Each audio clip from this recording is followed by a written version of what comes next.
According to Associated Press, Kia is recalling almost 463,000 Telluride SUVs because of a fire risk. This affects a certain 2024 Kia Telluride models. The problem is connected to the front power seat motor. In simple words, a seat switch or knob can get stuck or damaged. If that happens, the power seat motors may keep running and overheat. And if it overheats, it could cause fire. Kia is telling owners to park outside away from buildings until the repair is done. This is important because when company tells you to park outside, that means they are taking the fire risk seriously. This recall almost replaces an earlier recall because some previous repairs did not fully fix the problem. My take is Kia Telluride is one of the most popular family SUVs in America. People buy it because it has space, comfort, features, and strong value. But fire risk is not something you should ignore. If you own a 2020 to 2024 Kia Telluride, check your VIN immediately.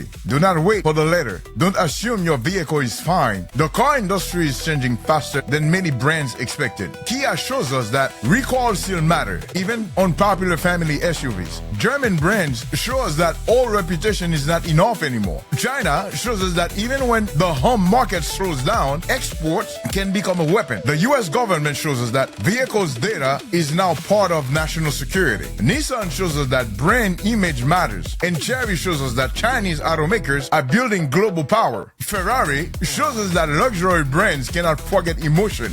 And Volkswagen shows us that even giant automakers can be forced to change as needed. My honest advice is, do not buy the hype. The brand name sounds strong. A real question is it safe? Is it reliable? Can I afford it? Can I repair it? Is the technology useful? And does the vehicle make sense for my real life use? Because the best car is not always the newest car. The best car is the car that can serve you without becoming a headache. And this is it, folks, for this week's Berdy Automotive update. Don't just watch the news. Don't just follow the news. Understand it. That's how you stay ahead. I'll see you on the next one. Like, subscribe, and share it to someone you know that want to stay informed. My name is Berdy, folks. Until next time. Bye-bye.